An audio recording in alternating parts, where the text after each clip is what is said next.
Raylyn Nuss found solace founding the Steve Tilford Foundation during the pandemic, which was created to honor the life and legacy of cyclist Steve Tilford. Despite only racing cyclocross since 2017, Raylyn had 9 UCI podium finishes in 2019. Currently ranked in the top 10 U.S. elite women in cyclocross, Raylyn continues to build a foundation as well as her cross skills, leaning on teammate, former national champion Stephen Hyde. I speak to Raylyn today on how she finds a balance professionally and as a racer as she prepares for the USA Cyclocross National Championships in December.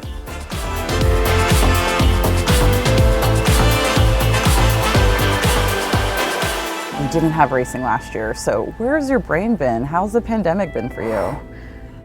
Well, pandemic, I mean, it's nuts. Nobody expected it. I sure as heck didn't expect it. In fact, I was kind of 2019 had finished, as a solid year, instantly started, formulating for plans for 2020. And kind of in the background of working full time, I was operating and, scheming, side hustling to get a team put together. Mm-hmm. And that was the Steve Tilford Foundation was actually in the works during the start of 2020, mm-hmm. before the pandemic officially kind of hit and rocked everybody's world. And I was working full time, and I kind of decided, let's quit. Let's go all in with the cycling. And it was a scary thing to quit working at a pharmaceutical company during the pandemic, where I had something very stable, mm-hmm. and especially during a rough time like that. But it felt really right to come back or not to come back, but to just totally shift gears and do something that I'm genuinely passionate about.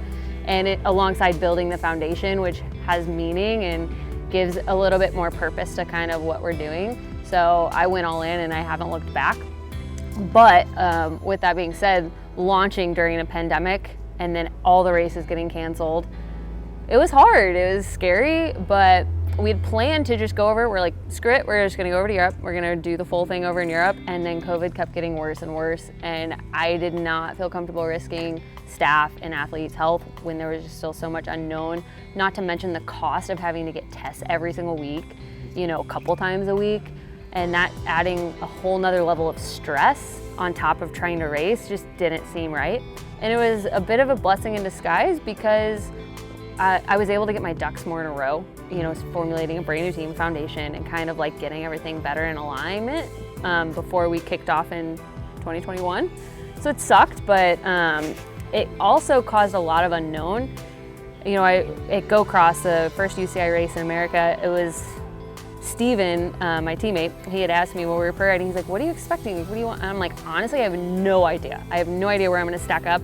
I've been working my ass off, I've been training, getting prepped, but I don't know what anybody else is doing. I don't know how strong I've gotten in the field.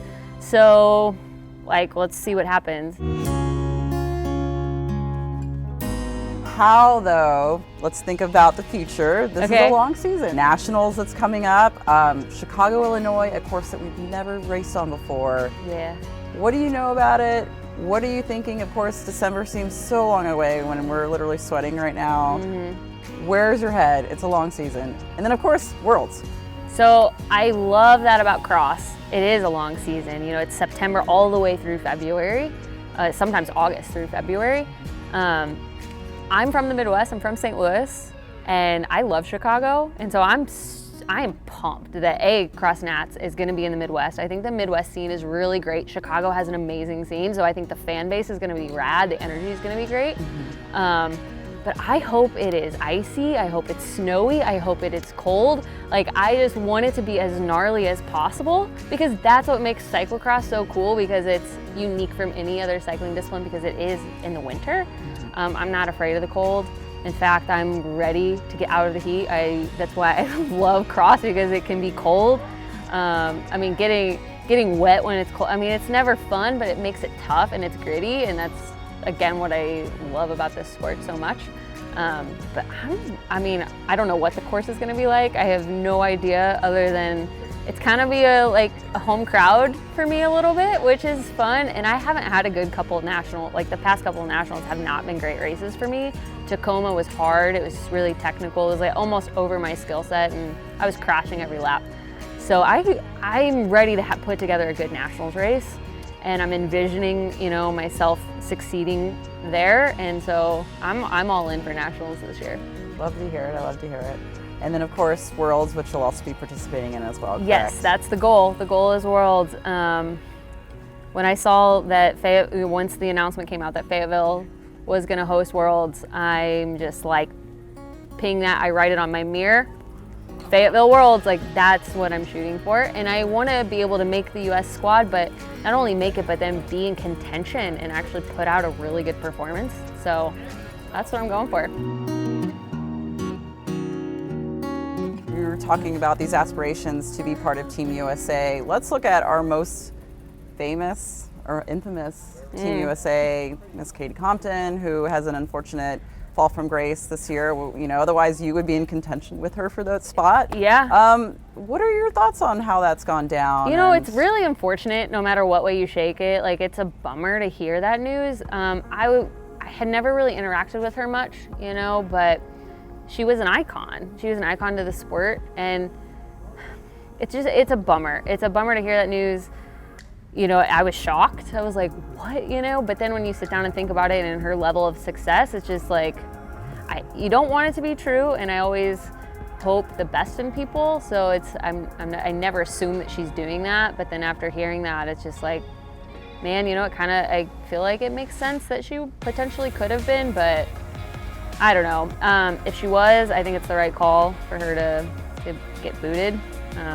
I wish that the sport in general would just go away from that. I wish we could just use our raw abilities. Like, it's just unfortunate that sport goes that way, and it just also gives the sport just a bad image and reputation, and I don't know. I'm not here for that. You know, so she's not there. There's always room for another superstar. Who is our next superstar rider like Katie Compton? Clara is great. The thing that I love about Clara, and I don't know her super well, but she's good energy, and she seems as though she's a genuinely good person. And I know she works her ass off. Someone that works their ass off and is a good person, like, I root for them.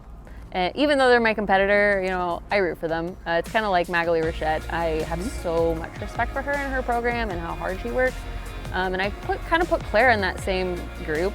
I don't know, it'll be interesting. I don't know. Katie Compton was she 15 time or 16? Whatever, a large number. Yeah. You know, that's like, will that ever happen again? I don't know, because that's such a huge feat, but I'm hoping that genuinely that the US scene, we have enough high competitors that it's not someone just crushing it every year. I hope there's like some shakeup. It's like, oh, who's gonna be winning this year? It's kind of like the men's field. You're like, who's gonna win this year? I want that for the women's field also, you know, so it makes it more fun to watch, and I don't know, that's kind of what I hope.